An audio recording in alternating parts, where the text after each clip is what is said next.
அனைவருக்கும் வணக்கம். உங்கள் எல்லாருக்குமே தெரிஞ்சிருக்கும், உங்கள் மீனவன் வந்து ஒசூரில் ஓப்பன் பண்ணியிருக்காங்க. ஸோ அங்கே இருந்து சில காட்சிகள் நான் காட்டியிருக்கேன். இது சிங்கி இறால், இதெல்லாம் உயிரோடு இருந்தது. இதில் நிறைய வெரைட்டி ஆஃப் ஃபிஷ்ஷஸ் இருந்தது.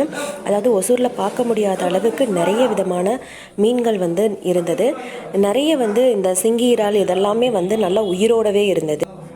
நம்ம கேள்வியே படாத பல மீன்களை நம்ம இங்கே பார்க்க முடிஞ்சது. இது கிளி மீன். கிளி மீன்லேயே சின்னதும் இருந்தது, பெரியதும் இருந்தது. அதனுடைய பல் பகுதி கிளி மாதிரியே இருக்குமா. ஸோ அந்த மாதிரி நிறைய மீன் இருந்தது. ஸ்குவிட் இருந்தது. நிறைய வெரைட்டி ஆஃப் ஃபிஷ்ஷஸ் இருந்தது.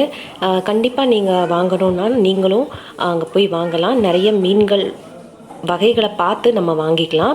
அண்டு கட் பண்ணுறதுமே நல்லாவே ஸ்லைஸ் பண்ணி தராங்க. ஸோ இதை வச்சு நம்ம இன்றைக்கி மத்தி மீன் தான் குழம்பு வைக்க போகிறோம். ஸோ அதை சிம்பிளாக ஒரு 10 நிமிஷம் இல்லை 15 நிமிஷத்தில் இந்த குழம்பை எப்படி ரெடி பண்ணலாம் அப்படிங்கிறத தான் பார்க்க போகிறோம். இதுக்கு கொஞ்சமாக நல்லெண்ணெய் விட்டுருக்கேன். நல்லெண்ணெயோட கடுகு, உளுத்தம்பருப்பு, அப்புறம் வெந்தயம், கருவேப்பிலை, இது எல்லாத்துமே சேர்த்துக்கோங்க. இது நல்லா சேர்த்ததுக்கப்புறம் நல்லா பொடுசாக நறுக்கி வச்ச பூண்டு நான் இதில் சேர்க்க போகிறேன். ஸோ இந்த குழம்பு நீங்கள் டக்குன்னு ரெடி பண்ணிடலாம். நீங்கள் அரைச்சி மசாலா அரைச்சி இதெல்லாம் பண்ணணும்னு அவசியமே கிடையாது. டக்குன்னு ரெடி பண்ணணும் அப்படின்னா இந்த மாதிரி மத்தி மீன் குழம்பு வைக்கலாம். இது ரொம்பவே சுவையாகவும் இருக்கும். இப்போ பூண்டு நல்லா வதங்கட்டும். வதங்கினதுக்கப்புறமா நான் 1 கப்பு பெரிய வெங்காயம் எடுத்திருக்கேன். நான் பெரிய வெங்காயத்துக்கு பதிலாக நீங்கள் சின்ன வெங்காயமும் யூஸ் பண்ணிக்கலாம். சின்ன வெங்காயம் யூஸ் பண்ணிங்கன்னா உங்களுக்கு சுவை இன்னுமே நல்லாயிருக்கும். இப்போ இதுவும் நல்லா வதங்கட்டும். வதங்கினதுக்கப்புறமா நான் இங்கே 2 தக்காளி எடுத்திருக்கேன். ஏற்கனவே புளியும் ஊற வச்சாச்சு. இந்த வதங்குற சமயத்தில் பச்சை மிளகாவும் கல்லுப்பும் சேர்த்துடலாம். அப்போ தான் நல்லா வதங்கிடும்.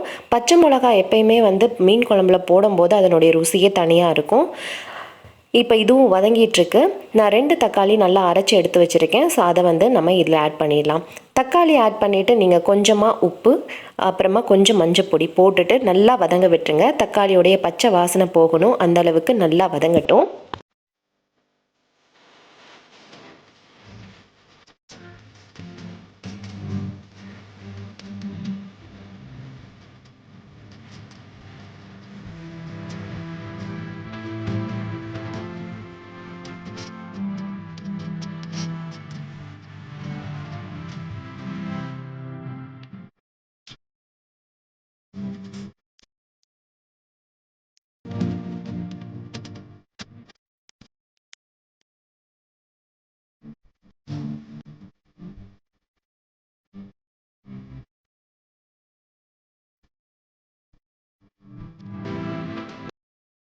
இப்போ பார்த்தீங்க அப்படின்னா நல்லாவே வதங்கிடுச்சு. நான் குழம்பு பொடி 1 டேபிள் ஸ்பூன் அளவுக்கு ஆட் பண்ணியிருக்கேன். உங்ககிட்ட குழம்பு பொடி குழம்பு பொடி இல்லை, வீட்டில் அரைச்ச பொடி இல்லை அப்படின்னா 1 டீஸ்பூன் அளவுக்கு, இல்லை உங்களுக்கு காரத்துக்கு ஏற்ற மாதிரி சில்லி பவுடர் சேர்த்துக்கோங்க. 1 டேபிள் ஸ்பூன் அளவுக்கு மல்லித்தூள் சேர்த்துக்கோங்க.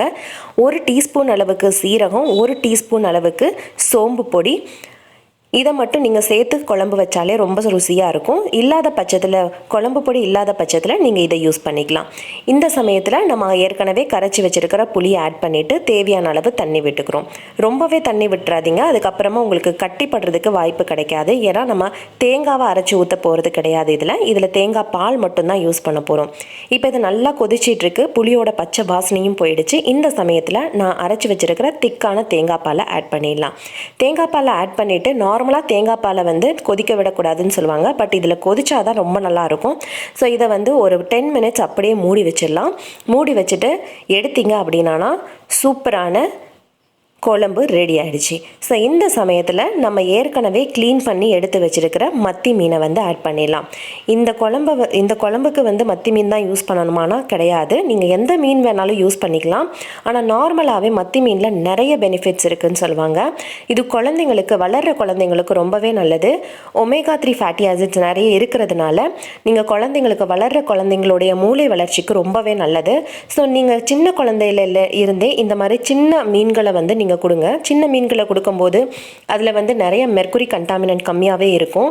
நீங்கள் பெரிய மீன்களை ப்ரிஃபர் பண்ணுறதை விட இந்த மாதிரி சின்ன மீன்களை குழந்தைங்களுக்கு கொடுக்கறது ரொம்பவே நல்லது. பாருங்கள், நல்லா கொதிச்சிடுச்சு. இதை ஒரு 2 to 3 மினிட்ஸ் வச்சு எடுத்தோன்னா நம்மளுடைய மத்தி மீன் குழம்பு ரெடி. கண்டிப்பாக உங்களுக்கும் இந்த ரெசிபி பிடிச்சிருக்கும். பிடிச்சிருந்தா என்னோட சேனலை சப்ஸ்கிரைப் பண்ணுங்கள், லைக் பண்ணுங்கள், ஷேர் பண்ணுங்கள், கமெண்ட் பண்ணுங்கள். இன்னொரு சூப்பரான வீடியோவில் சந்திக்கலாம். தேங்க்ஸ் ஃபார் வாட்சிங்.